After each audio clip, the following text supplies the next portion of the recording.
This is going to be my thirstiest YouTube video yet. So I've been away for a while from the YouTube scene, partly because I'm still trying to figure out all the new EU YouTube law, regulation, whatevers, and partly because I had two videos that were totally and completely finished, and then pieces of news came out that made them totally useless, and I had to rewrite, reshoot, and now re-edit both of them. But today I saw a film that demanded I return. This is the triumphant return of Cold Takes to discuss Robin Hood 2018. This is my cool Robin Hood getup. I'm not like other Robin Hoods. I'm a cool Robin Hood. But I am going to take it off because it looks stupid. So what we should probably discuss first is the fact that this film was basically built in a lab to be my favorite movie ever made. Like, it's got so many elements that are just like my jam. I love Jamie Foxx. I think Tim Minchin is one of the most talented people on planet Earth, and I would probably jump in the ocean if he asked me to. I love historical modernizations, which we'll talk about later in this video, and I love Robin Hood. Robin Hood is one of my favorite kind of historical folk figures. There was a TV show version of Robin Hood that was my favorite piece of media for most of my life, and I actually wrote one of my college entrance essays on it, so this movie should have been the greatest movie I've ever seen. But on top of all of that, I am in love with Taron Egerton. I saw Kingsman Golden Circle twice in the theaters, and that movie should never even be seen once. But I love him so much, I was like, Taron, I'm gonna do it for you. This is for you. If anyone should have been able to just be totally biased in favor of this movie and throw out every stupid critique they had just to bask in it, it would have been me. Like, I saw these reviews online and these video essays, and I was like, those people don't know what they're talking about. But they did. They did know what they were talking about. And I spent 2 hours of my birthday watching Robin Hood 2018, and now I'm going to share it with all of you. You're not Robin of Locksley anymore. You're Robin Hood. So if you haven't seen the movie, or you haven't seen Dan Olsen's really great explainer on the movie, basically it's the Robin Hood origin story. It's Robin Hood Begins. It's Man of Arrows. No, that's not good. Arrow Man. Robin Hood Man. What was that? What was Spider-Man?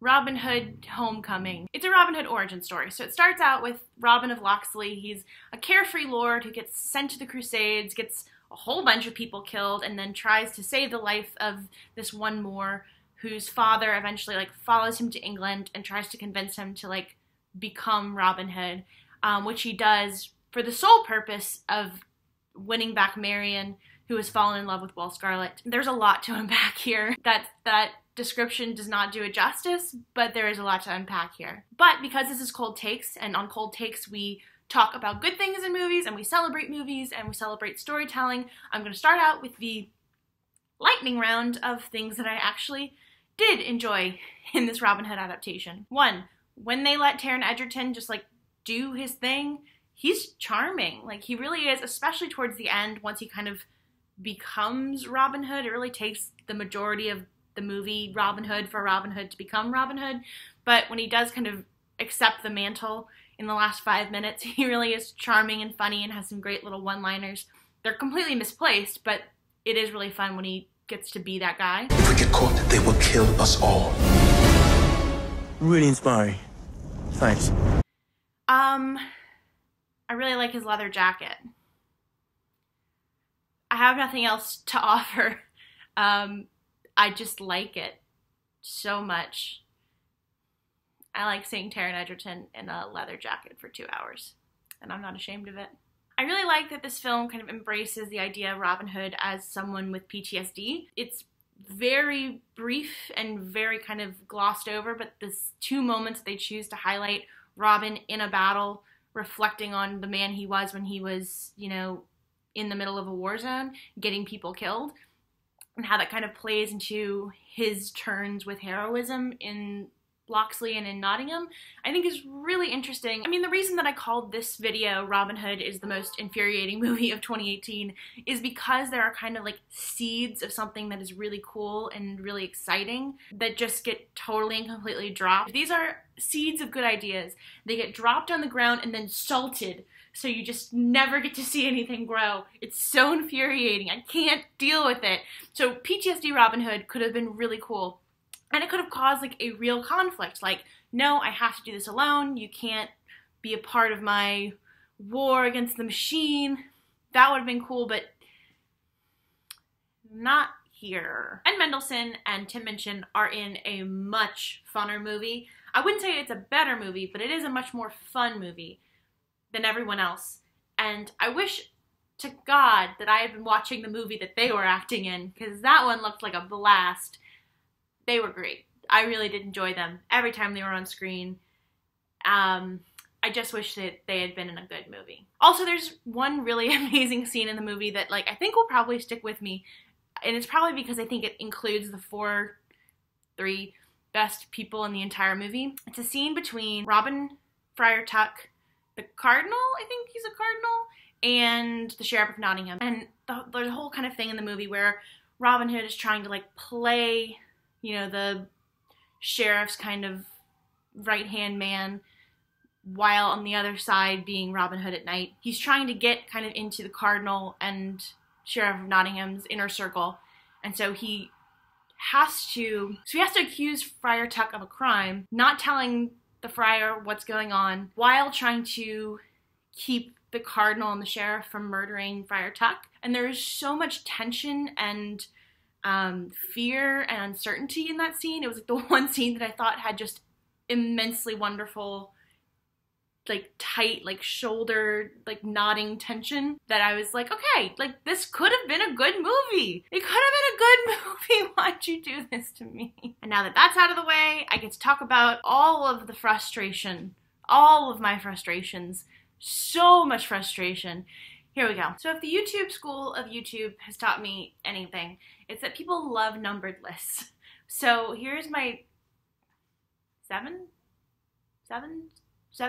things that made this movie nightmare. Okay, number one. This movie presents Robin Hood in a very different light to all of the other Robin Hoods. And I don't necessarily mean Robin Hood the character, I mean Robin Hood the icon. If you think about our most definitive work of Robin Hood lore, the Disney Robin Hood with the very sexy fox, that presents him as directly stealing from the rich. He is taking their jewels off their hands. He is going into their private storerooms and stealing from them. This movie really just has Robin like returning church donations and taxes to the people, which is very noble and very cool because like obviously the Sheriff of Nottingham is like using that money for bad purposes. It turns out that he's like funding the Saracen army or whatever. But it doesn't really make him as heroic. It doesn't make him like crawling into the belly of the beast. It just makes him like doing the kind of obvious thing if you have power and like want to help a couple people. Also, in the beginning of the movie, he doesn't give the money back to the people. He just gives it to Marion, like secretly. He's like, hey, sexy, take this money. And she's like, I just wish you would give it to the people. And then he starts doing that to impress her. Okay. That brings us to problem number two. Problem number two is the characterization of Robin of Locksley. It is garbage. Not even Taron Egerton's sexy, handsome jaw and shirtlessness and wearing leather jacketsness can fix it. Too cool Robin Hood is not cool. I don't like him. But the reason I don't like him is because I can't root for him. The issue with Robin Hood in this movie is that he doesn't care. He doesn't care about the inequality in his town. He doesn't care really that the sheriff is doing a bad thing. He gets bullied into training with Jamie Foxx's character Little John, and then the reason that Little John tells him like, hey, you have to help me do this is maybe Marion will love you when it's all over. And that's why he does it. He literally becomes Robin Hood so that he can win her back because he knows it's a cause that she cares about. That is not a compelling reason to root for someone. Part of the reason that makes it so bad is number 3 on my list, which is the characterization of Marion. When I say characterization of Marion, I mean no characterization of Marion. When we first meet her, she is stealing a horse for a guy in the village whose horse died. She does the whole scene with a thing over her mouth. She has there's nothing going on up here in the eyes, and all of her lines are played just like flat. There's a man in my village and his horse died. How will he feed his family if he can't work? I don't know how they directed her. They were just like, hey, say it like you're reading out a number in the phone book. Yeah? Like someone called you and they were like, hey, do you have that guy's number? And you're like, yeah, here it is. 555-610. Guy's horse died, must save it. This is the scene where Robin and her fall in love. She's stealing the horse. He walks in. She's like, the guy who owns this house is a jerk. And he's like, yeah, totally. And she's like, I'm going to steal this horse from him so everyone will have horses and food and money. And he's like, oh, so you're going to steal my horse? Because I'm the rich guy. And she's like, oh, you want to make out? Not really. That's a mischaracterization, at least of the last part. The rest of it's totally accurate. But what makes this worse as they're like falling in love meet cute? Because literally it cuts from this scene to a montage of them falling in love over Friar Tuck talking about how they were in love. And the falling in love is mostly like making out and like running around his castle. The thing that really makes this the worst for a falling in love sequence is that Maid Marian just has all of her boobs out. It's just like two little pieces of cloth held together by very thin string. Like a stiff breeze could have just knocked those suckers right out. So basically the movie's visual language and the very little information that they're giving us is Robin was in love with her because she had nice boobs and wasn't wearing a bra. If Robin's entire characterization revolves around Marion is the love of his life and he has to become Robin Hood to win her back because he knows that the people are really important to her, if her only characterization is nice boobs, does nice things for people, I can't root for either of you. I can't root for Robin or Marion. And that brings me to number 5, which is Robin and Marion. They are terrible as a couple in a film that I'm supposed to root for. I feel like I am YouTube's foremost authority on the construction of romance storytelling. And I say that only because I think I'm the only person on YouTube who takes romance storytelling seriously in any capacity. And because of that, I feel like I have the authority to say Robin and Marion was a mistake. The issue with making a romantic subplot the driving force behind your entire film, especially your entire Robin Hood origin story, is that we have to believe wholly and completely in that love story. Something like the original cartoon Robin Hood works because even though we don't actually see them together until like almost midway through the movie, the two of them talk about each other as if they are like the only two people on Earth. In this movie, we have about 45 seconds of them falling in love via montage, which is mostly just making out. And then we have Robin every once in a while being like, I have to get back to Marion. And that's basically it. We don't know what they like about each other. We don't know what they respect about each other. We have nothing to root for in the relationship because we don't really want to root for either of the people. And it's kind of like a circular thing. Like if I don't believe in the romance, I can't believe in Robin's arc, but if I don't believe in Robin, I'm not going to believe in the romance. You're kind of left with nothing. You don't really understand either of these people, and they're the two people at the center of the film you're supposed to be rooting for. And that's a shame, because Robin and Marion is one of the great love stories of all time. I mean, she's the princess and he's the outlaw. That is kind of our Han and Leia archetype. And each version of Robin Hood kind of has its own spin on it, you know, in the kind of classic Robin Hood Disney Foxx version. You know, she is kind of swept off her feet by this, you know, kind of rugged outlaw who she used to always love. In the TV show, they're kind of a dynamic duo, and she's also robbing people, and he's also robbing people, and then they meet up, and it's all kinds of drama. Oh, so good. In this version, though, she's a commoner who is trying to kind of fight for the common people, and her fight is what inspires Robin Hood's. The issue is that towards the end of the film, Robin is like, ugh, I can't do this. It's so hard. I quit. And she's like, you're the only person who can. And he's like, me? And she's like, yes, I believe in you. Can't you see what you're doing? You inspire the people. And it's like, girl, you've been doing this. You've been the revolutionary while he's like been in the war. Like, be cool. Have some respect. You could lead this revolution. Like, there is literally nothing about Robin and Marion where Marion couldn't be the revolutionary leader. He's good with bows. Let him do the bow stuff. Why does she have to be, like, relegated to the side and be like, everyone listen to Robin? Like, why don't you just talk? And I know why, because it's a Robin Hood movie and no one cares about Maid Marian. But I just don't like it. I don't like it at all. And the issue is that because they are such unequal power in this film like goes out of its way to give Robin all of the power and all of the say-so, and she is just like his emotional crutch. It makes the romance weak. Like, the thing that we love about great romances is that it's two characters who are together. They are a team, and they complement each other in so many different ways. You know, if you think about Han and Leia, or if you think about even, like, the other Robins and Marians that have been out there, they may have, like, unequal status, like, literally, like, princess, scoundrel, whatever, but they are equals in everything else. Like, they feed off of each other, they feed off each other's energy. This movie does not have that. She is just there to be like, Robin can do it, you can do anything, kiss me and look at my boobs. I don't blame her, because if Taron Egerton was around me, I'd probably just be like, Taron, you can do it, kiss me and look at my boobs. Okay, that's enough of that. But speaking of boobs, male costume designers were a mistake. All of Marion's costumes in this movie are really something. They're just not good. Not good at all. But it's worse than that. And I think this one actually ties in with number 7. Number 6 is costuming.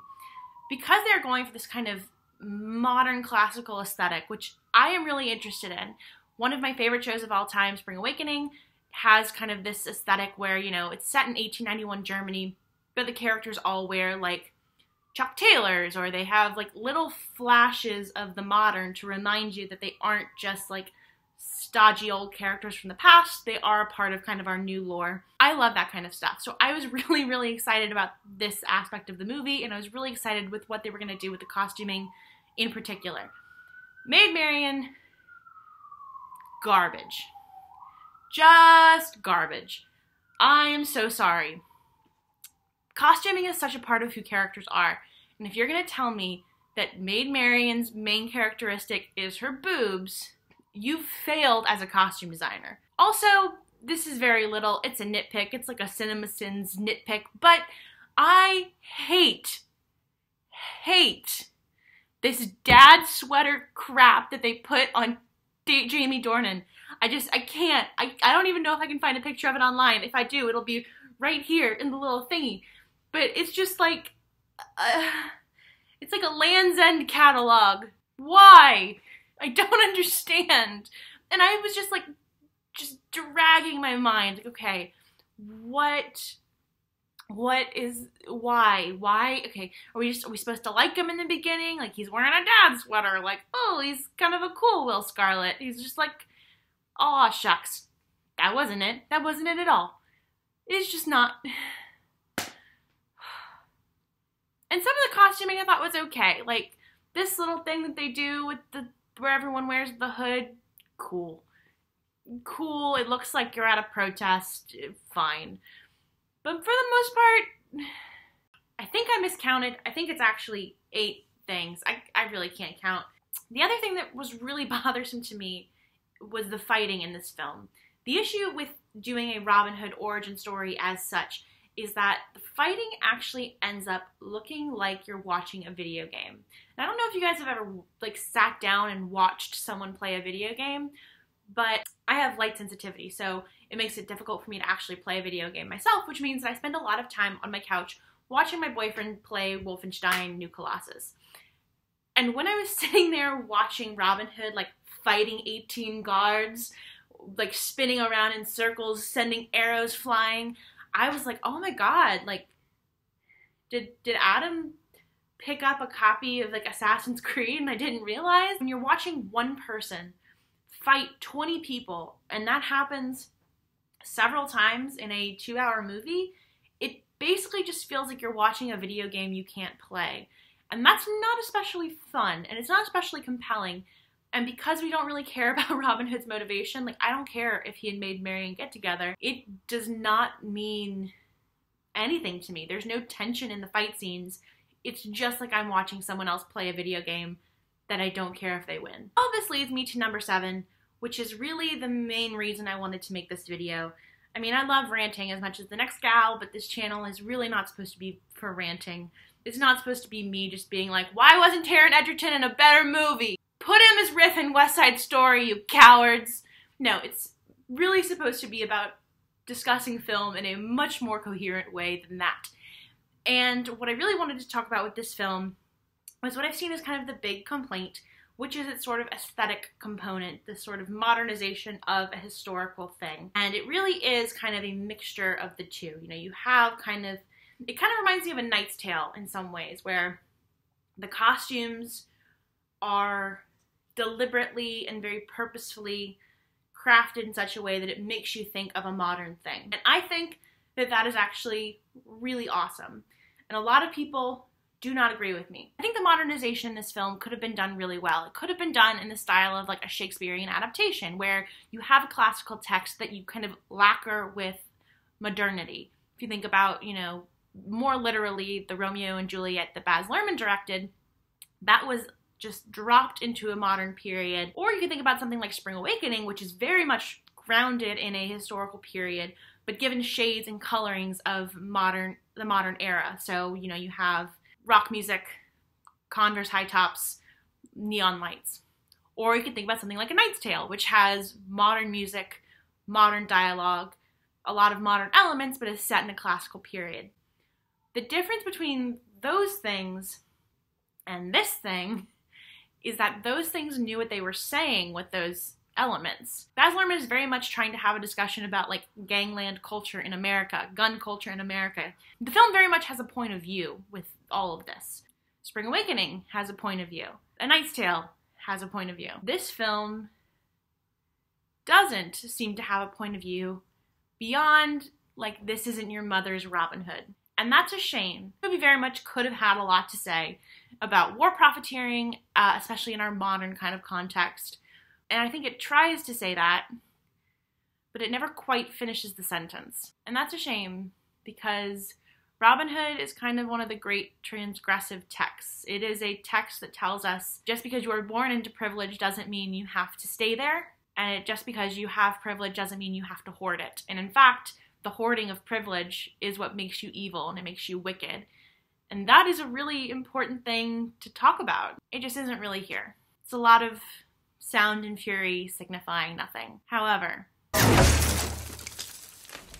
Well, she got. This movie is a Taron Egerton thirst trap. It's just beautiful. Listen, when I said I was going to see this movie, I told my best friend, I was like, look, I'm going to see Robin Hood today.